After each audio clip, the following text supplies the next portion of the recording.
Bonjour à tous, j'espère que vous allez bien. Aujourd'hui on se retrouve pour le 97e épisode de Over the Results consacré à Elimination Chamber 2011. Voilà, encore une fois, je vous invite à liker la vidéo si vous aviez aimé le pay-per-view ou à laisser un dislike sur la vidéo si vous l'aviez détesté. Voilà, sans plus tarder, on commence directement avec le premier match. Donc Alberto Del Rio bat Kofi Kingston dans un bon opener, très bien rythmé. J'ai marqué temps idéal, je pense, pour un match pareil. Ça dure un peu plus de 10 minutes, donc pour moi c'est vraiment un très bon temps. Surtout que c'est Alberto Del Rio, il vient de remporter le Royal Rumble match. Il affronte Kofi Kingston qui est le champion intercontinental, son titre n'est pas en jeu. Donc c'est deux lutteurs qui sont importants, qui s'affrontent dans un opener avec deux styles bien différents.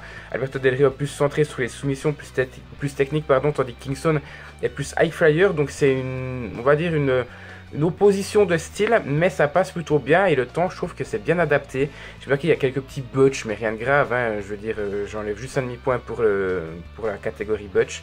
J'ai marqué Del Rio qui gagne, c'est presque normal. 2 ans plus tard, on aura John Cena qui va perdre, donc en 2013.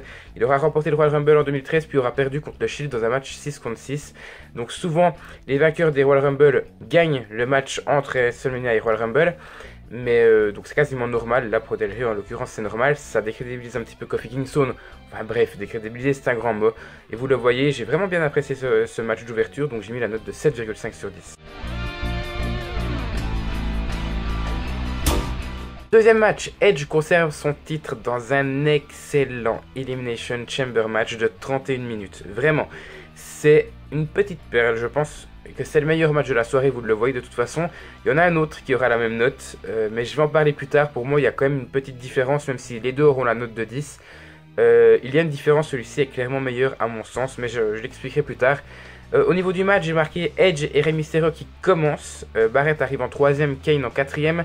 McIntyre en 5ème, puis Big Show en 6ème. J'ai marqué Wade Barrett qui passe à travers deux cages. Vous verrez qu'il y en a un qui fera la même chose dans le Elimination Chamber match de Raw, tandis que celui-là c'était celui de SmackDown, hein, pour les gens qui ne l'avaient pas compris. Concernant ce lutteur, il est éliminé en premier. C'est on va dire la mauvaise surprise de ce match-là. Wade Barrett ne méritait clairement pas, à mon sens, de se faire éliminer aussi rapidement, surtout qu'il y a le corps. Ils auraient très bien pu jouer avec, je sais pas, quelqu'un qui se fait éliminer en premier, du style, je sais pas moi, Kane par exemple, et puis qu'au moment où Kane sort de la cage, il y a les autres membres du corps qui interviennent pour pouvoir aider Wade Barrett dans la cage.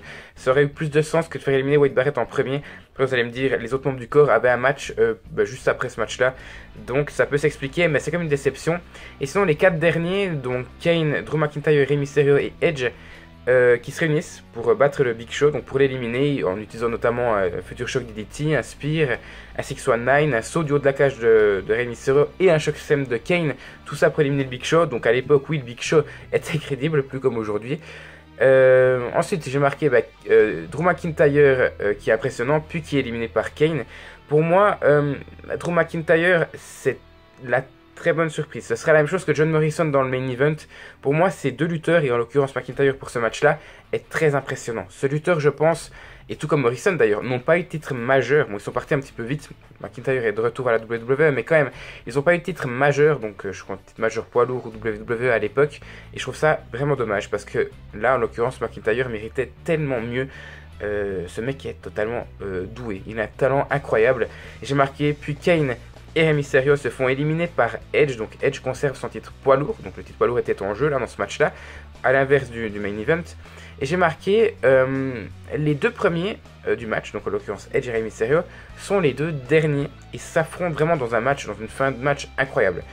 Les deux vont contrer un Spear et un 619 au niveau du tombé, donc c'est plutôt impressionnant. Et je me suis fait une petite réflexion parce que j'ai pas encore fait No Way Out 2009, je crois que c'était No Way Out encore en 2009. Rey Mysterio et Edge, je crois qu'ils étaient déjà à la fin de l'Elimination Chamber match en 2009. N'hésitez pas à me contredire si c'est pas le cas, mais j'ai souvenir que Edge était dans le match pour le titre de la WWE, qui devait défendre le même soir, qu'il a perdu tout de suite, et il a attaqué Kofi Kingston pour l'Elimination Chamber match pour le titre poids lourd. Et puis justement, il me semble qu'il avait remporté le match, le titre dans ce match-là, et qu'il avait été confronté à Mysterio à la fin. Donc n'hésitez pas à me dire si c'est le cas ou pas, mais j'avais souvenir de ça. Je n'en suis pas sûr. J'ai marqué Del Rio qui attaque Edge après le match, mais Christian vient le sauver. Non mais vraiment, ce match du début jusqu'à la fin de l'après-match, c'est une perle. C'est un magnifique moment. Et vous l'avez compris, j'ai mis la note de 10 sur 10.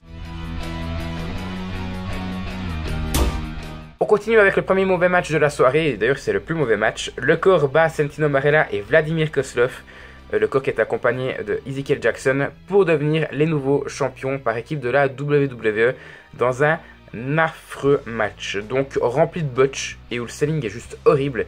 Et c'est principalement à cause de Vladimir Kozlov, ce mec il est vraiment à chier. Autant je m'en souviens quand il était en équipe avec Regal et avec Ezekiel Jackson justement d'ailleurs. À la ICW, ce mec je le trouvais plutôt bon et en fait ce mec c'est une catastrophe. Et j'ai marqué aussi au niveau du selling Justin Gabriel n'est pas non plus totalement crédible dans le sens où à la fin du match il va se ramasser un Cobra de Santino Marella. Vous allez me dire le Cobra c'est pas une prise non plus ouf, mais chaque fois qu'il y a un mec qui s'est ramassé un Cobra il était par terre pendant au moins 2 minutes. Là le mec au bout d'un moment 30 secondes après qu'il ait ramassé le Cobra on le voit totalement frais en train d'attendre le tag de Heath Slater.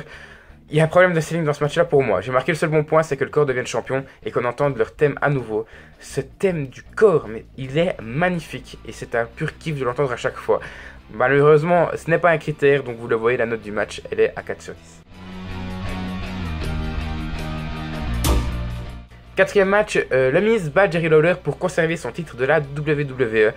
Dans un match pas si mauvais que ça, franchement. C'est vrai que je m'attendais clairement à pire. Oui, donc là, le titre était défendu dans un match simple, tandis que le dernier match, ce sera pour déterminer un challenger qui affrontera soit le Miz, soit le Lawler, en l'occurrence le Miz, vu qu'il a battu Jerry the King Lawler. J'ai marqué, concernant le match, la vieillesse de Lawler ralentit forcément le ring. Et dans le selling, ça s'en ressent très clairement. Mais franchement, le match, il est quand même bien construit du début à la fin. Mais encore une fois, tout comme dans le Miz Orton du Royal Rumble 2011, les interventions de Riley et les commentaires de Michael Cole qui font vraiment beaucoup. Franchement, encore une fois, ça fait vraiment le taf, selon moi. Ça rajoute un truc en plus, en fait. On pourrait avoir un match de merde que les interventions de Riley et les commentaires de Michael Cole font qu'on s'emmerde pas dans ce match-là. Et c'est encore une fois... encore un gros point fort, je reprécise encore une fois, c'est un gros point fort pour cette rivalité parce que c'est vrai que le règne du Miz n'a pas été tout le temps bien. Hein, on est d'accord, c'était un bon règne, mais il n'a pas été tout le temps très bon. Sinon, j'ai marqué le public à fond derrière Lawler, donc du coup, ça donne une bonne ambiance. C'est une bonne surprise parce que je m'attendais pas à un truc comme ça. Certes, le match n'a pas un 8 à 9 ou un 10, il est à 6 sur 10, vous le voyez. Mais franchement, je lui mets la moyenne parce qu'il le mérite. Avec Jerry Lawler, on se souvient très clairement de son match contre Michael Cole à WrestleMania 27 où c'est une catastrophe. Là, voilà, on sent clairement que le mec a presque 200 titres à son actif. Le mec, il a encore quelques restes. C'est pas énorme, c'est toujours mieux que Ric Flair. Petite comparaison. Non, franchement, c'est pas énorme, mais je suis quand même surpris, d'où ma note de 6 sur 10.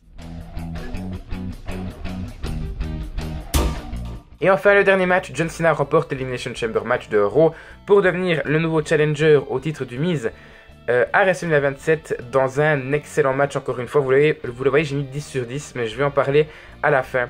J'ai marqué Sheamus et John Morrison débarquent, c'est les deux premiers. Orton qui arrive en 3 et qui élimine directement CM Punk en 4. Pourquoi il élimine directement? Enfin, au moment, CM Punk fait son entrée en 4ème.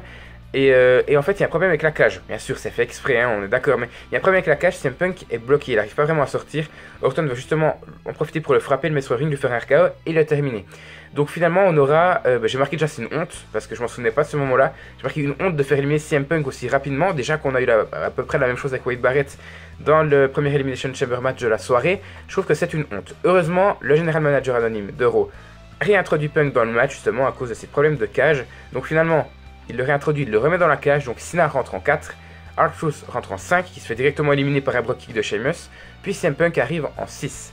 J'ai marqué Morrison, tout comme Wade Barrett, passe, mais cette fois c'est lui, 3 fois à travers une cage, et qui élimine Sheamus en sautant du toit. Je sais pas, pour les gens qui s'en souviennent, il grimpe vraiment sur le toit, donc à l'intérieur, sur le toit de la cage, il va sauter depuis tout en haut sur Sheamus. Un petit problème de selling, mais je vais pas en tenir compte, vraiment. C'est incroyable, c'est un moment qui est... c'est la première fois et la seule au jour d'aujourd'hui qu'on a vu ça dans un Elimination Chamber match. Sinon j'ai marqué Punk qui élimine Morrison, puis Cena qui élimine Punk. Vraiment, c'est une très bonne chose. Je crois que j'ai oublié un lutteur, non? Oui, je l'ai pas précisé.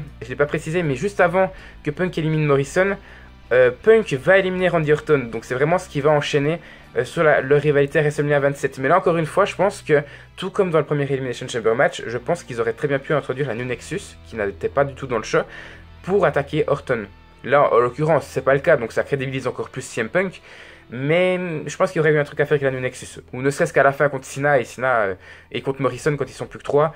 Mais finalement, ce n'est pas le cas. Et donc, c'est John Cena qui remporte le match. Encore une fois, je mets en avant John Morrison qui fait un match incroyable. Plus que Drew McIntyre dans le match de SmackDown. Mais les deux sont vraiment très très bons dans ce pay-per-view. Et vous le voyez, j'ai mis la note de 10 sur 10. Mais j'ai marqué qu'il était quand même moins bon que celui de SmackDown. Pourquoi? Parce qu'il répond à tous mes critères pour avoir 10 sur 10. Le problème, c'est que je pense que si ça allait jusqu'à 11, ce match-là serait resté sur un 10 sur 11 et le match, l'Elimination Chamber match de SmackDown serait allé à 11 sur 11 selon moi. C'est pour ça que je dis que le premier IC match est meilleur que celui-ci. Voilà, donc si on additionne toutes les notes et qu'on divise par 5 qui est le nombre de matchs, on arrive à la note de 7,5 sur 10. C'est un très bon show, encore une fois, c'est le match par équipe qui fait couler ça. Sinon on aurait pu avoir, je crois qu'ils sont que 19 sur 97 à avoir dépassé le 8 sur 10. Donc il aurait pu rentrer dans le top 20 assez facilement. C'est dommage, c'est ce match par équipe qui fait un petit peu chier. Voilà, encore une fois, n'hésitez pas à liker ou disliker la vidéo en fonction de si vous avez aimé le show ou non.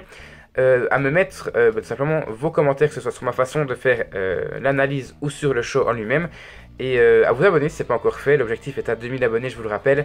Et je vous remercie encore une fois d'avoir suivi cette vidéo. Et on se retrouve tout bientôt pour la suite de la chaîne.